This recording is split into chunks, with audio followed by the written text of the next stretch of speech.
اللهم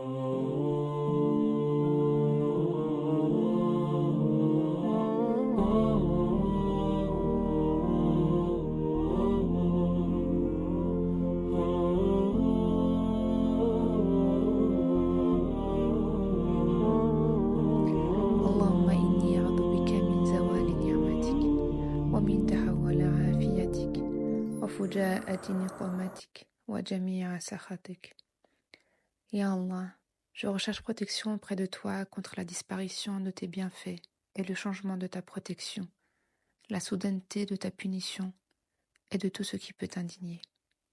Assalamu alaikum wa rahmatullahi, ma chère semeuse de khair. J'espère que tu vas bien. Ce podcast a pour intitulé La force de l'apaisement. On va voyager dans un endroit justement très très apaisant.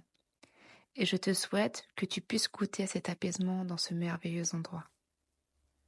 On est à Médine. Il y a une assise entre notre bien-aimé prophète sallallahu alayhi wa sallam et ses compagnons. Écoute ce qui suit. Le prophète sallallahu alayhi wa sallam dit et pose la question: ne vous indiquerai-je pas la meilleure de toutes vos actions, qui est la plus pure pour votre souverain, celle qui recueille le plus de récompenses et qui élève le plus vos rangs, celle qui vaut mieux que de dépenser l'or et l'argent, et qui est meilleure pour vous que d'affronter vos ennemis en frappant leurs coups pendant qu'eux-mêmes frappent les vôtres? Les compagnons s'exclamèrent: mais si, ya Rasulallah.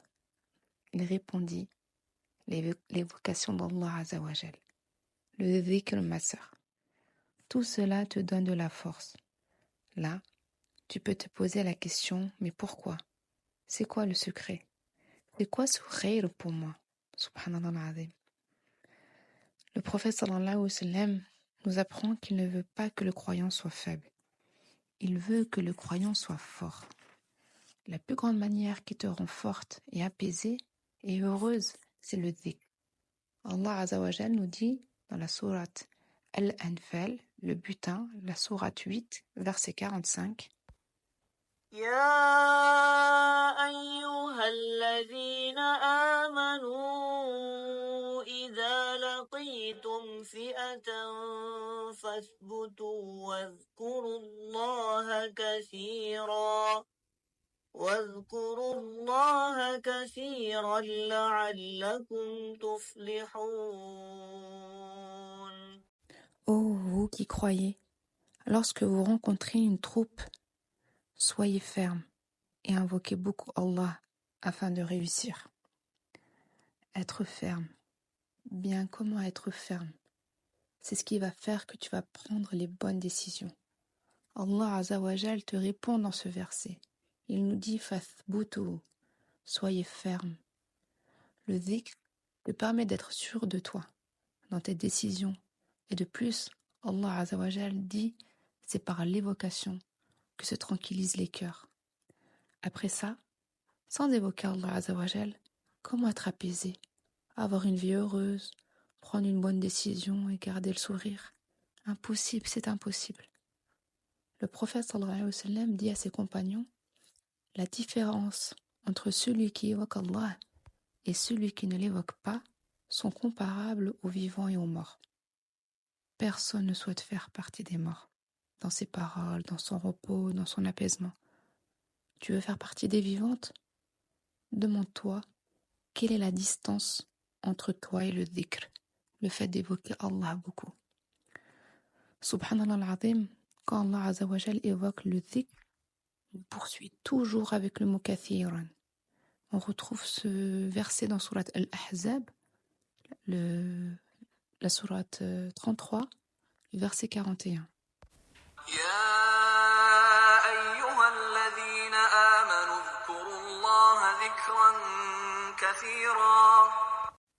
Ô vous qui croyez, évoquez Allah d'une façon abondante. Les hypocrites évoquent très peu Allah Azawajal. Évoquer beaucoup Allah subhanahu wa ta'ala te permet de te rassasier du dhikr, d'avoir sa préservation, le bonheur dans ta vie et l'apaisement. Le verset qui va suivre, subhanallah, quand tu l'écoutes, tu ressens ce dhikr. Allah Azawajal dit dans la sourate Al-Baqarah, la sourate numéro 2, verset 152: يذكركم واشكروا لي ولا تكفرون.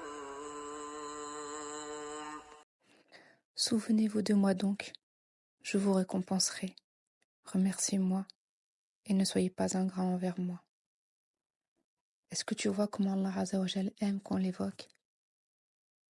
Et celle qui n'aime pas Allah Azza wa Jal ne va pas penser à l'évoquer. Astaghfirullah al-azim. Subhanallah, tu remarques lorsque tu aimes quelqu'un, que tu l'apprécies beaucoup, tu vas souvent parler d'elle. Alors que la personne à laquelle tu ne penses pas, tu vas pas en parler. Donc garde Allah Azza wa Jal dans tes pensées, qui va te pousser à l'évoquer. Regarde la promesse d'Allah Azza wa Jal. Dans un hadith Qudsi, je suis selon l'opinion que mon serviteur se fait de moi, et je suis avec lui lorsqu'il m'invoque. S'il m'invoque dans une assemblée, je le mentionne dans une assemblée meilleure que la sienne. Et s'il se rapproche de moi d'une coudée, je me rapproche de lui d'une brasse. Et s'il vient vers moi en marchant, je viens vers lui en courant. Allahu Akbar, quel honneur Allah Azza wa Jal te donne. Il t'invoque, mais imagine, tu veux qu'Allah subhanahu wa ta'ala t'évoque, évoque Allah Azza wa Jal, il t'évoquera. Le dhikr, subhanallah, que le prophète sallallahu alayhi wa sallam t'a appris, nage dedans, cherche, car c'est un océan. Regarde par exemple dans des hadiths comme celui-ci, le prophète sallallahu alayhi wa sallam dit, celui qui dit subhanallah wa bihamdihi, il a planté un palmier au paradis. Ensuite, dans un autre hadith, deux paroles qui sont légères pour la langue, lourdes dans la balance et aimées du tout miséricordieux. Subhanallah wa bihamdihi, subhanallah al-azim. La même formule que le précédent hadith. Le prophète sallallahu alayhi wa sallam dit encore, celui qui répète 100 fois subhanallah wa bihamdihi, Allah lui pardonne ses péchés, même s'ils étaient comme l'écume de la mer. Subhanallah, l'écume de la mer, une mousse d'eau. Écoute encore. Habibullah sallallahu alayhi wa sallam dit, l'un de vous n'est-il pas capable de gagner chaque jour 1000 bonnes actions? Un homme dit, ya Rasulullah, comment l'un d'entre nous peut-il gagner 1000 bonnes actions? Le prophète sallallahu alayhi wa sallam dit, il fait 100 fois le tasbih, c'est-à-dire il dit 100 fois subhanallah. Et il lui est inscrit 1000 hasanat, ou il lui a enlevé 1000 péchés. Allahu Akbar. Maintenant, si on utilise notre intelligence et on récapitule ces 5 hadiths, premièrement, chaque jour, je répète 100 fois subhanallah wa bihamdihi. Que vas-tu obtenir? 1000 palmiers au paradis que tu plantes chaque jour. Subhanallah, un palmeraie, mashallah, imagine un palmeraie. Un palmeraie, Allahu Akbar. Tu arrives au paradis et tu demandes à Allah, où sont mes palmiers, où est ma palmeraie? Allahu Akbar. Moi j'en suis émue rien que d'y penser. Subhanallah, alhamdulillah. Deuxième point, le prophète sallallahu alayhi wa sallam dit, celui qui prie sur moi une fois, Allah prie sur lui 10 fois. Il enlève pour cela 10 péchés. Il l'élève de 10 degrés. Alors pourquoi pas, chaque jour, au minimum, tu pries 10 fois sur le prophète sallallahu alayhi wa sallam. Cela reviendra à ce qu'Allah subhanahu wa ta'ala prie sur toi 100 fois. Allahumma salli wa sallim ala nabiyyina Muhammad sallallahu alayhi wa sallam. Rasulullah te révèle aussi un trésor des trésors du paradis. Le fait de dire La hawla wa la quwwata illa billah. L'argent est un trésor précieux dans cette dunya. Or, le plus grand trésor au paradis est cette formule. La hawla wa la quwwata illa billah. Tu achèteras ainsi, Inch'Allah, le paradis. Réécoute cet épisode au besoin. Prends ces dhikrs et fais-en un wird, une source, chaque jour de ta vie à laquelle tu vas t'abreuver. Tu verras combien de khir énormes tu vas planter dans cette dunya et akhira. Un jour, le prophète sallallahu alayhi wa sallam sortit de chez son épouse Juwayriya, radiyallahu anha, pour aller prier la salat al-subh alors qu'elle était assise à l'endroit où elle accomplissait la prière. Le prophète sallallahu alayhi wa sallam rentre au moment de Duha, alors qu'elle était assise. Il lui dit, tu es resté comme tu étais lorsque je t'ai quitté? Elle dit oui. Alors le prophète sallallahu alayhi wa sallam dit, j'ai certes dit, après toi, 4 paroles à 3 reprises, que si elles étaient posées avec tout ce que tu as dit comme rappel aujourd'hui, elles seraient plus lourdes. Gloire et louange à Allah, du nombre de ses créatures, de sa propre satisfaction, de la lourdeur de son trône et du nombre de ses paroles. Subhanakallah bihamdi, adada khalqi, wa riyadha nafsi, wa zinata arshi, wa midada kalimati.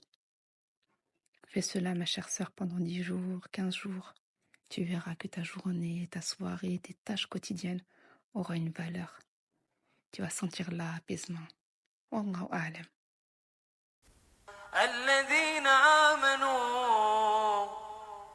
الذين آمنوا وتطمئن قلوبهم بذكر الله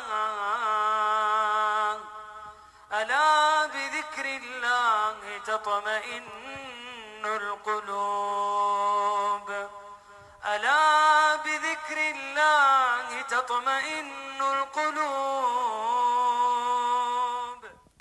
Ceux qui ont cru et dont les cœurs se tranquillisent à l'évocation d'Allah. L'espoir par l'évocation d'Allah et que se tranquillisent les cœurs. Surat al-Ra'd, le tonnerre. Surat 13, verset 28. Maintenant que tu connais le secret de l'apaisement des cœurs, utilise cette force. Si ce podcast t'inspire et t'apporte du bien, n'hésite pas à le partager avec d'autres pour propager davantage de khayr. Barakallahu fiki pour ton écoute et puisses-tu à ton tour transmettre ce bien. Assalamu alaikum wa rahmatullahi wa barakatuh.